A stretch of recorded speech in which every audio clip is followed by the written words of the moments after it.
এবার সন্দেশখালী থেকে নজর রাখবো, কারণ সন্দেশখালীতে ক্যাম্প অফিস করে অভিযোগ শুনছে সিবিআই। কারণ এবার গতকাল থেকেই শুরু হয়েছে সন্দেশখালীতে থেকেই অভিযোগ তদন্ত করছে সিবিআই আধিকারিকরা। সকাল থেকে সিবিআই ক্যাম্পে অভিযোগ জানাতে আসছেন এলাকাবাসীরা। যে ছবি আপনারা দেখছেন, সরাসরি চলে যাব, সান্নিক রয়েছে সন্দেশখালী থেকে, সান্নিকের সঙ্গে কথা বলবো।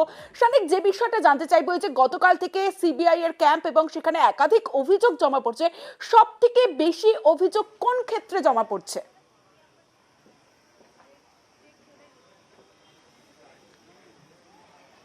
দেখো তমশ্রী, তোমাকে যদি সময় হিসেব করে বলি তাহলে সকাল 9:30টার পর থেকে আস্তে আস্তে ভিড় বাড়তে শুরু করে সেই ক্যাম্পের সামনে, এবং যত দুপুর গড়ায় সেখানে কিন্তু প্রচুর মানুষ, বেশিরভাগ বেরমজুর বা অন্যান্য অঞ্চল থেকে, আশেপাশের অঞ্চল থেকে প্রচুর মানুষ তারা আজকে অভিযোগ জানাতে গিয়েছিলেন। মূলত জমি দখল সংক্রান্ত অভিযোগ আজকে সব থেকে বেশি সংখ্যায় জমা পড়েছে এই যে সিবিআই এর যে অস্থায়ী ক্যাম্প তৈরি হয়েছে সন্দেশখালী এলাকায়, সেইখানে কিন্তু জমা পড়েছে।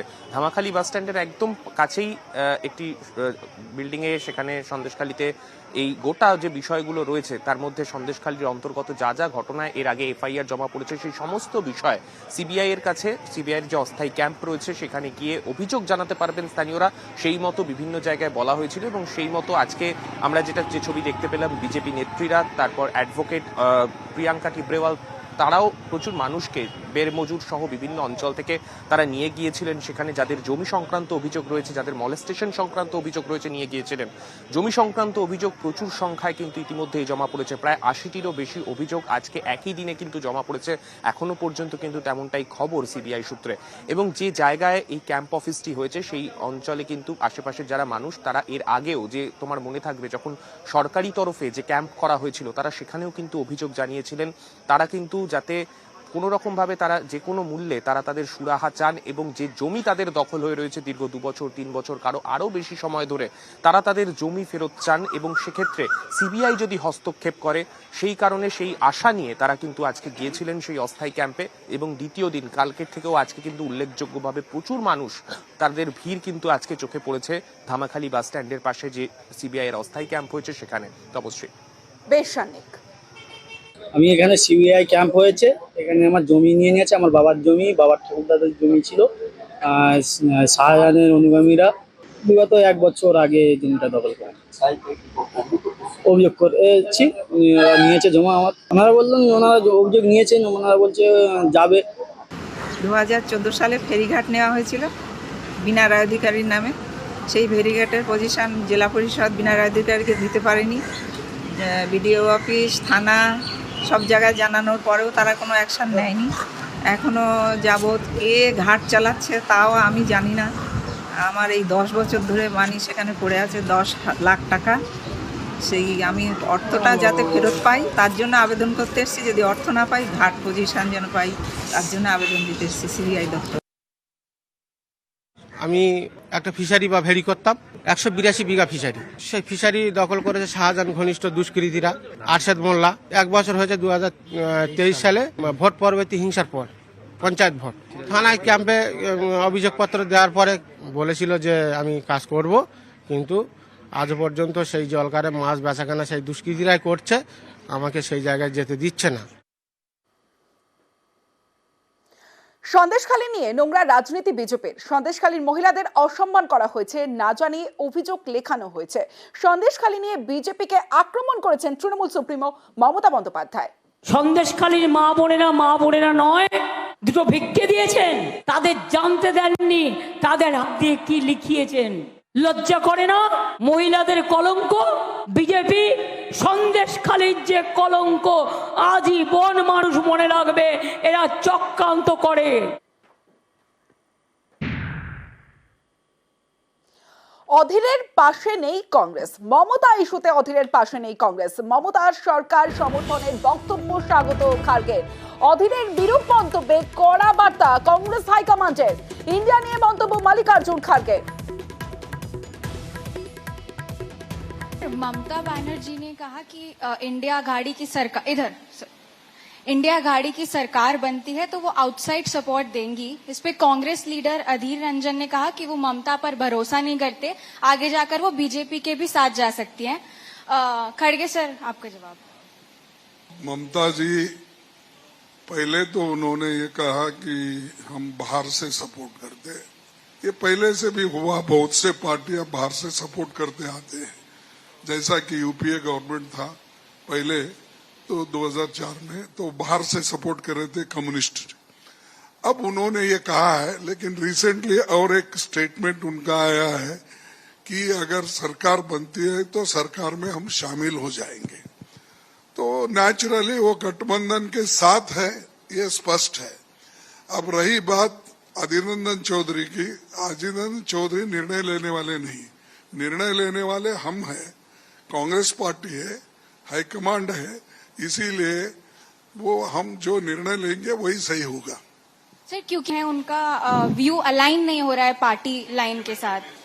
नो, देखो अलाइन नहीं हो रहा, ये नहीं हो रहा कि मैंने कहा कि हाईकमांड हम हैं, हम जो तय करेंगे फॉलो करें।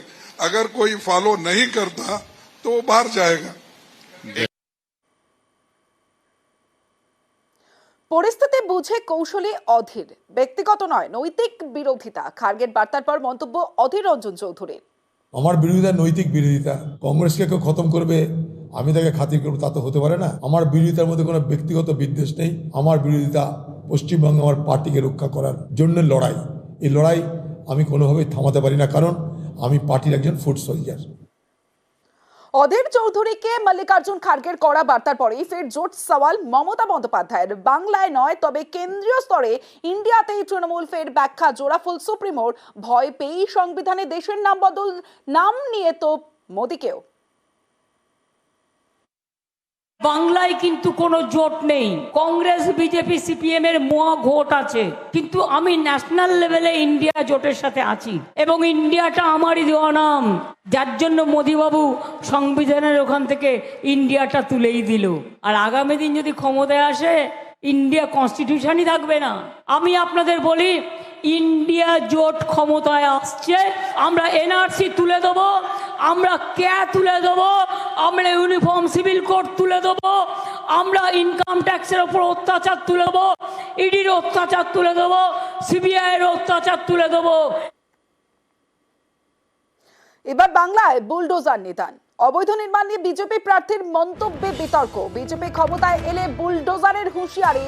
হাবড়ায় অবৈধ নির্মাণ নিয়ে সরব স্বপন মজুমদার। ভাঙতে হবে, বুলডোজার লাগাবো তোমরা বাংলায়। অবৈধভাবে মানুষেরটা মেরে খেয়ে, কাটমানি খেয়ে, চুরি করে যারা এই অবৈধভাবে বিল্ডিং বানাচ্ছে, লোকেরটা জোর করে ছিনিয়ে নিয়ে কম পয়সায় নিয়ে, সেগুলো সারা বাংলায় জুড়ে হচ্ছে। আর সারা বাংলায় বুলডোজার লাগাবো, একদম পরিষ্কার। তিনি 3 লক্ষেরও বেশি ভোটে বারাসাত লোকসভা কেন্দ্রে এবার নির্বাচনে হারবেন, ওনার হারটা নিশ্চিত। উনি এখন হতাশার থেকে এই কথা বলছেন। বুলডোজার দিয়ে ভাঙার ক্ষমতা ওনার নেই। আর বেআইনি কিছু হাবড়াতে হয় না। হাবড়ায় আমাদের যে পৌর ভোট চলে, আমরা ভীষণ নিয়ম মেনে আমরা সেটাকে পরিচালনা করি।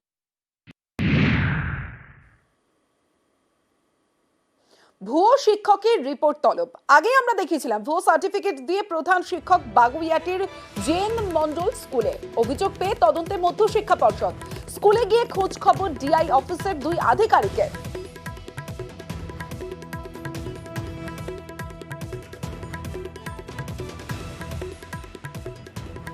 আর ভুয়ো সার্টিফিকেট মানতে নারাজ প্রধান শিক্ষক। সব নথি দিয়েই দাবি করেছেন প্রধান শিক্ষক। ভুয়ো সার্টিফিকেটের বিষয়ে কিছু জানেন না, দাবি তদন্তকারীদের সব নথি দেওয়া হয়েছে দাবি করেছেন প্রধান শিক্ষক। এটা নিয়ে আমার স্কুলেরই একজন শিক্ষক আমার বিরুদ্ধে হাইকোর্টে কেস করেছিলেন। এবার সেই শিক্ষকের বিরুদ্ধেও নানা রকম অভিযোগ রয়েছে। তিনি আমার বিরুদ্ধে কেস করেছিলেন, তা আদালতে আমি সব কিছু শো করিয়ে দিয়েছি। আদালতে তো মামলা আমি জিতেছি। আমার কোনো অন্য একজন মহিলা আর কি, ভদ্রমহিলা, তিনি আমার বিরুদ্ধে বোর্ডে আমার বিরুদ্ধে একটা অ্যাপ্লাই করেন যে আমার এসব ভুয়ো সার্টিফিকেট ইত্যাদি ইত্যাদি। হ্যাঁ, ঊর্ধ্বতন কর্তৃপক্ষ থেকে এসেছিলেন। আপনার কাছে যা যা ডকুমেন্টস দেখতে চেয়েছে তারা সব আমি ডকুমেন্টস দিয়ে দিয়েছি তাদেরকে। তারা যা যা আমার কাছে চেয়েছেন আমি সব কিছু দিয়ে দিয়েছি। আমরা নির্দিষ্ট প্রক্রিয়া অনুযায়ী আমরা কাজগুলো করছি এবং এখানে যেটা ভেরিফিকেশনের জন্য কলকাতা বিশ্ববিদ্যালয়ের কাছে পাঠানো হয়েছিল, তো কন্ট্রোলার সেকশন থেকে বোধহয় আমাদের কাছে একটা চিঠি এসেছে, অভিযোগ হয়েছে, তারপরে আমাদের ম্যানেজমেন্ট রুলস অনুযায়ী যেভাবে করার কথা সেইভাবে আমরা করেছি। সরাসরি তো কোনো অভিযোগ হলে আমরা স্টেপ নিতে পারি না, এটা একটা রুলস আছে, রুলস অনুযায়ী আমরা সেটা করছি।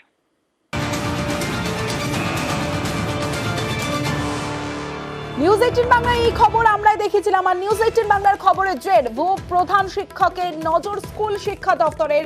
পর্ষদের কাছে রিপোর্ট চাইল স্কুল শিক্ষা দপ্তর। সার্টিফিকেটের নথি পরীক্ষা করতে কলকাতা বিশ্ববিদ্যালয়কে অনুরোধ। উত্তর 24 পরগনার ডিআই এর থেকেও আলাদা করে রিপোর্ট তলব।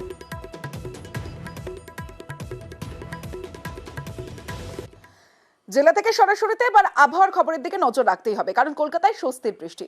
দক্ষিণবঙ্গের সব জেলায় ঝড় বৃষ্টির পূর্বাভাস। সোমবার হাওড়া হুগলিতে বৃষ্টির পূর্বাভাস। রবিবার দক্ষিণবঙ্গের কিছু জেলায় বৃষ্টি হতে পারে।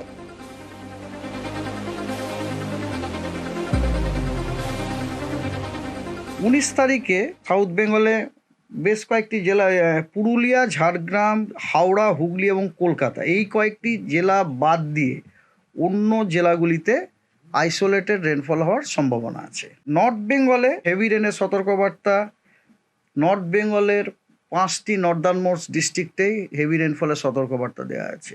20 তারিখে সাউথ বেঙ্গলের সব ডিস্ট্রিক্টে ফেয়ারলি ওয়াইড স্প্রেড রেনফলের সম্ভাবনা আছে। 21 তারিখে এগেন সাউথ বেঙ্গলের সব ডিস্ট্রিক্টে ফেয়ারলি ওয়াইড স্প্রেড রেনফলের সম্ভাবনা আছে। 22 তারিখেও আপনার ওয়েস্ট বেঙ্গলের সব ডিস্ট্রিক্টেই আপনার স্ক্যাটার রেনফল হওয়ার সম্ভাবনা আছে।